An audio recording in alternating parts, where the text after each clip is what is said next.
Hi everyone, it's Rita. I just did a share and it was over 10 minutes. So I'm going to try to make this really concise. I've been guided to invite people to this energy healing this afternoon with this horse at 1 o'clock near Sedona. And this horse went through a big trauma and it hasn't fully released it. So that's what we're going to do. There's a woman who's coming who does energy work, healing work, and she does work with crystals. And then I invited another friend of mine who's coming who owns a crystal store here in Sedona. And so we're going to go, and I've invited people to help from a distance. And I realize that a lot of people don't know about energy healing or things like that. And they think it's this big mystery. And the thing is, like, we are energy. Like Jesus has told me, we're 97.7% energy. So if you can imagine, this body is just 2.3% of what you are. You are energy. And that's why in our film, you'll see a lot of that. I started a film project and we're pretty close to being done. We've got a few interviews to do and I'm going to start putting up some clips from the film. I've got some amazing people helping me. And you'll get a chance to see a lot of them in the film, which is really awesome.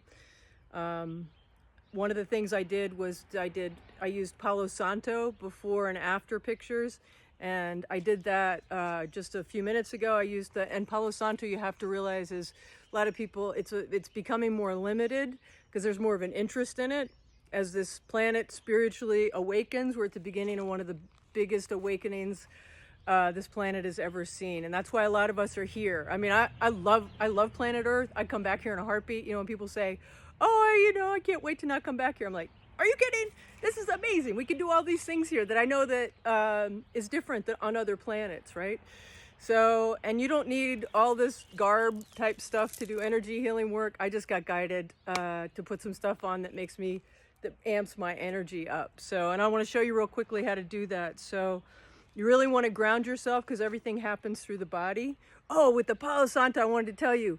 So I did before and after, and like the field expands. And so the masters I interviewed for the film as well they were talking about how these different things suspend the timeline so you can actually access other higher dimensions. And you see that, and the only person that it didn't affect at some point, she was saying that morning, "Oh yeah, I used Palo Santo last night because I felt some ickiness energy in the house."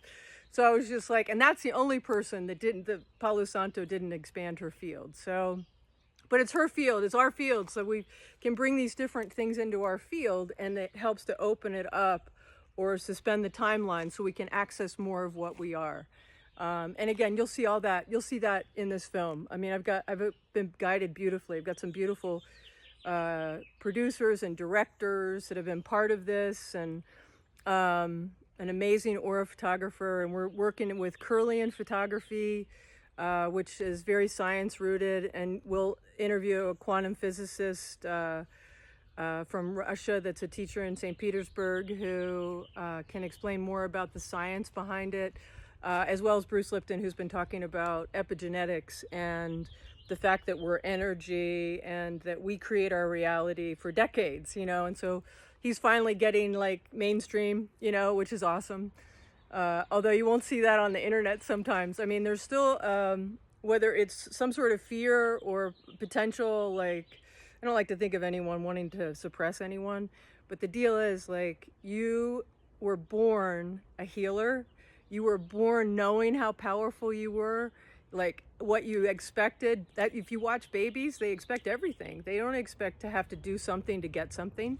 And little babies don't see color and differences, so that's where you are. And that's what Jesus was doing. He was teaching people to be like children because that's the essence of who you are. You are that powerful.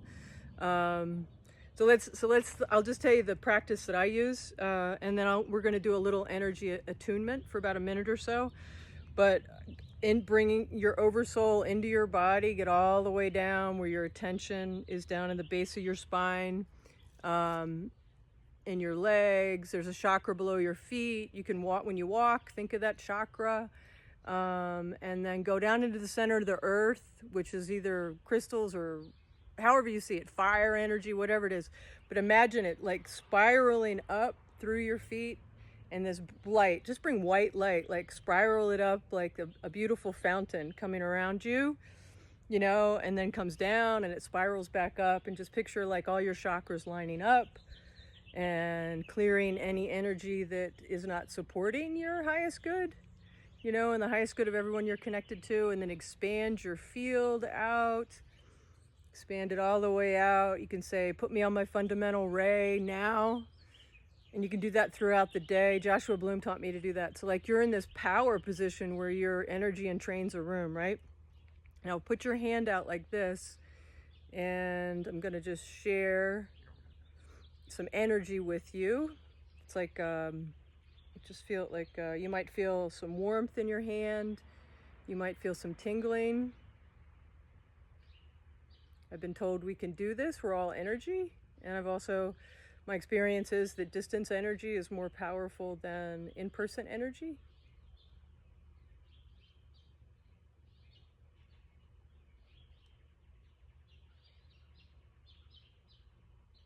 I'm being guided to a detox program to help people that's using energy and frequency. So I'll share more about that in the next few months.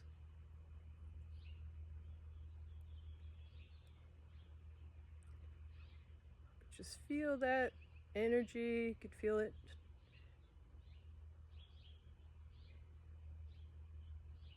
Okay, now take your hands and go like this, and you can start to just play with that. It should feel a little bit like taffy. And then when you work with somebody, like if you choose to work with this horse from a distance today, and you can start it at any point, but we're going to be there at 1 o'clock Pacific time. You want to just kind of make your hands kind of limp, because you really want to get your ego out of this. So like if you're doing energy work with somebody, you want to be like kind of looking at them, maybe start at their head or on a picture, or you can even pick an object in your room and think of that person or that animal and just hold that energetic connection with that object.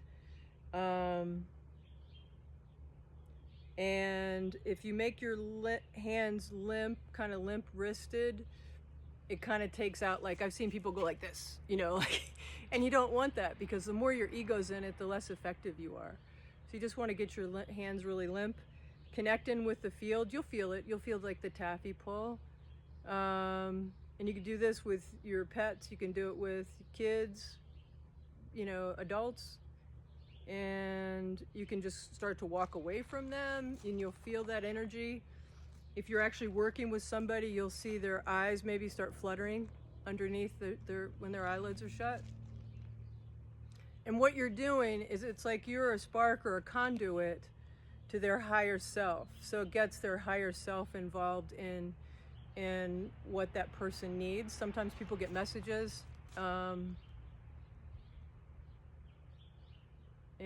But just remember, it's not you. You're just a spark for that energy or that connection.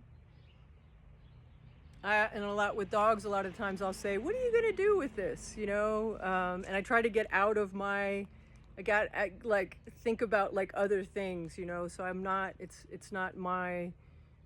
doing anything. And so what I also do is I'll ask my guides. So specifically like Jesus and Edgar Cayce and the Buddha and Kuan Yin and Isis, and I have a connection to Nana. So I will ask them to give that person whatever they need, or that animal whatever they need. And I get into a very appreciative space too, because the energy of appreciation is very powerful. So I just become really thankful, and sometimes I'll think about the things that I'm very thankful for. You know, even though I've had contrast with different people, I'll just thank them, you know, because out of all of that, it creates more wholeness in us. We really have to own that creator aspect and the wholeness that all those things bring. And we're all connected, we're all one. So if we're in resistance or not grateful for something or appreciative, then there's a resistance there, and it creates resistance in you. But we really want our energy flowing and be in appreciation and thankfulness. I'm so thankful for so many things in my life. I thank you all I appreciate you being here. I appreciate you helping us today. And let me know how it goes.